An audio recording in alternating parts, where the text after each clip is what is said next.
A gentle tap on the knee, 3 simple words, "Good to see ya." And within hours, social media had turned the moment into a full-blown viral debate. U.S. Vice President J.D. Vance is facing online mockery after viewers zeroed in on what many described as an awkward interaction with his wife Usha Vance during a children's Storytime recording. But while critics called the exchange painfully cringe, others rushed to defend it as nothing more than an innocent and relatable moment caught on camera. Here's what happened. The moment unfolded during an episode of Storytime with the Second Lady, a reading series hosted by Usha Vance that features guests reading children's books. For this installment, J.D. Vance joined his wife to read Winnie the Pooh, appearing in a relaxed, family-friendly setting aimed at young audiences. However, it wasn't the story that captured attention online. As Usha introduced him, cameras showed the vice president lightly tapping her knee before saying, "Good to see ya." The interaction lasted only seconds, but once clips began circulating on social media, many viewers interpreted the exchange as strangely formal or awkward for a married couple. One widely shared account posted the video with commentary suggesting the moment felt uncomfortable, prompting thousands of reactions, and critics quickly piled on. Some questioned why Vance greeted his own wife as though they had just met. Others joked that the knee tap looked more like something a distant relative or grandparent might do than a gesture between spouses. Comments ranged from calling the interaction cringe to wondering whether the couple seemed uncomfortable on camera. For some online observers, the brief exchange became another example of politicians appearing stiff or overly rehearsed in public settings.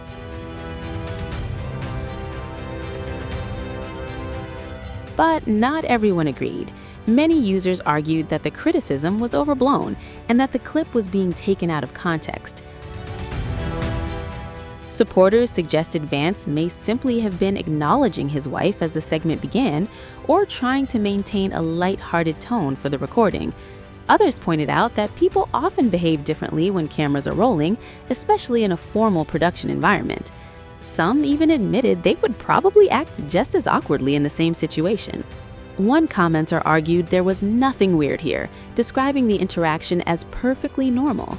Another suggested Vance was simply trying to appear professional while participating in his wife's project. The divided reactions underscore how even the smallest gestures by public figures can become major talking points online. In today's social media landscape, a few seconds of video can generate thousands of interpretations, memes, and debates, often with viewers projecting their own assumptions onto a fleeting moment. Interestingly, the full recording was also uploaded to YouTube. However, comments on the video were disabled, preventing discussion directly beneath the official upload.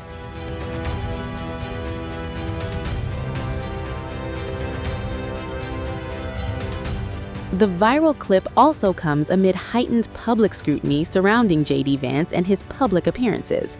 As Vice President of the United States, nearly every interaction, whether political or personal, is examined frame by frame across social media platforms.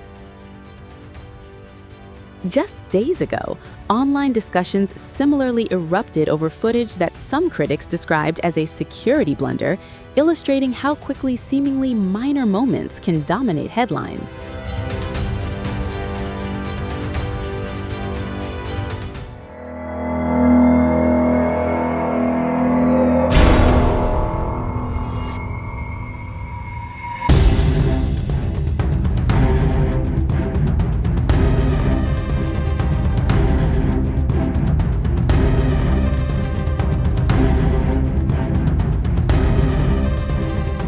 As senior-level talks between Iran and the United States wrapped up in Switzerland, Vice President J.D. Vance found himself trending online, and not because of the negotiations.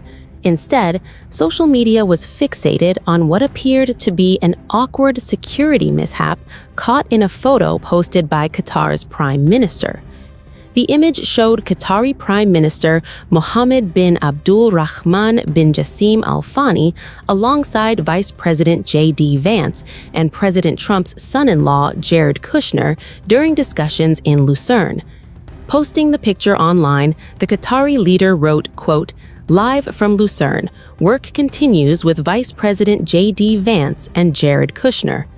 But eagle-eyed users quickly noticed something unusual. The security credential inserted into the side of Vance's laptop appeared to display the photograph of a woman, not J.D. Vance himself. That immediately triggered a wave of speculation online. One social media user asked, quote, "Does VP J.D. Vance not have his own login?" Another joked, quote, "We are currently clean on OPSec," referring to operational security, the process used to protect sensitive information and prevent security breaches. Journalist Caroline Orr Bueno also weighed in. She wrote, quote, "I would love to know the intended symbolism of Qatar's Prime Minister posting a picture of J.D. Vance logging into a laptop using someone else's CAC card." She then added, quote, "There is 100% a read between the lines message being sent." Retired U.S. intelligence officer Travis Akers was even more blunt. He wrote, quote, "Giving a foreign leader visual access to a U.S. government laptop while using someone else's CAC card to log in. Pure incompetence at every turn." Whether there is an innocent explanation for the image remains unclear. Neither the White House nor Vice President Vance had publicly addressed the online speculation at the time of reporting.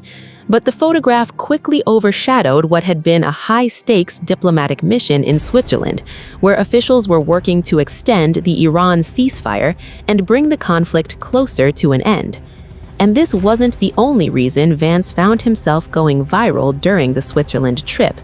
The vice president had already sparked chatter online after what many claimed was an awkward encounter with Qatar's prime minister during the first round of peace talks, with social media users insisting Vance appeared to be snubbed, and that incident quickly became a story of its own.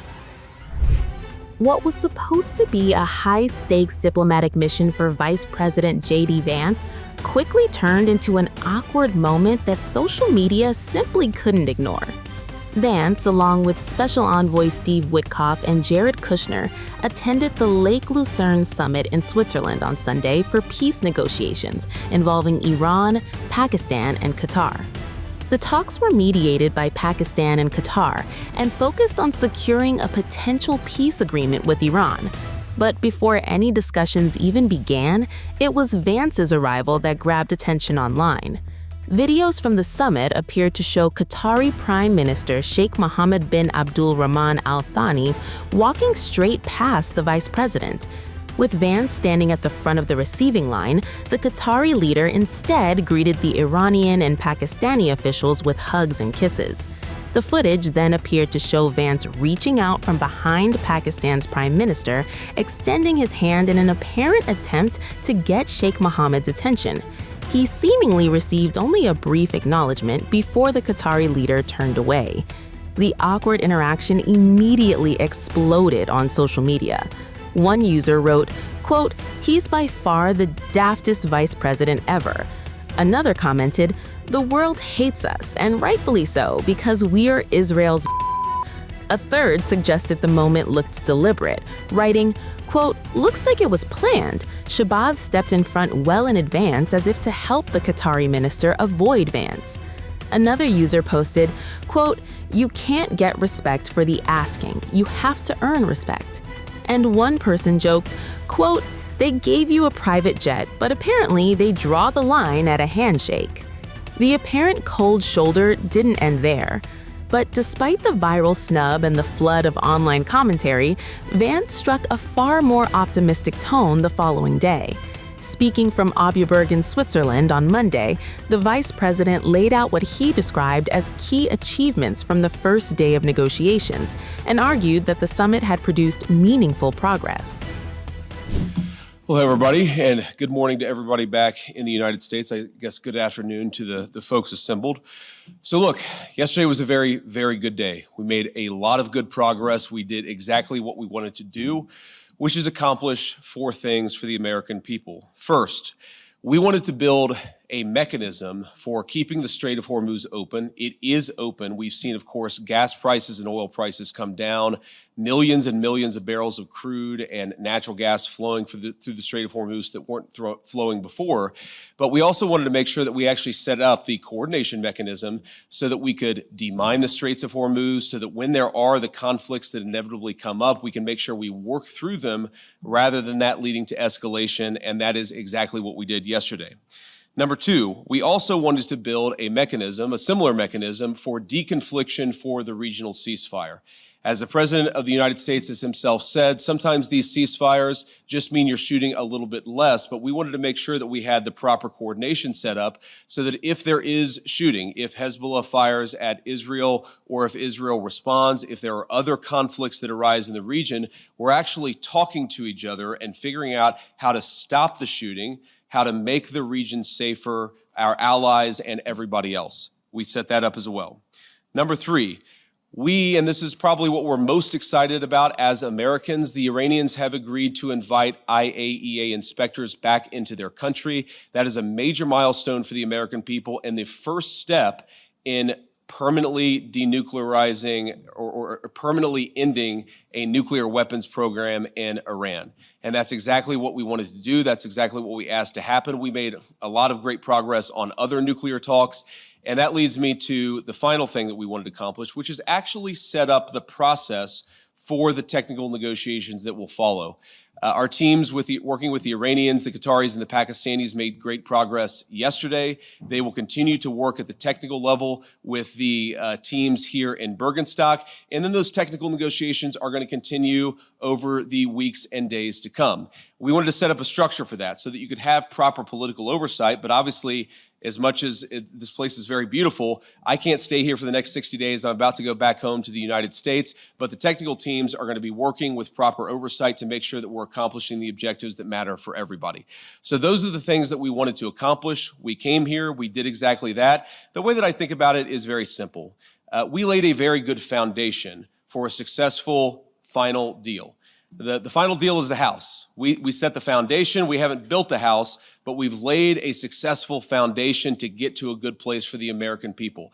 I think it's important for all of us to appreciate how much was done, but honestly, there is still a lot to do as we continue to make progress on the nuclear talks, on the economic talks, as we continue to demine the straits and ensure that that flow of traffic continues to pick back up. A lot of progress, but still some work to do, and we're very committed to doing exactly that. The thing with the Iranians, yes, they did threaten to walk out, or at least there were social media threats that they would walk out, but we were negotiating well past 1 a.m. yesterday, so they didn't walk out, and their technical team is still here in Bergenstock working with our technical team actually as we speak, though I imagine maybe some of them are taking a break to watch this news conference. But look, what we told the Iranians yesterday is when you guys engage in what us millennials might call trash talk, you can't expect the President of the United States not to respond and not to correct the record.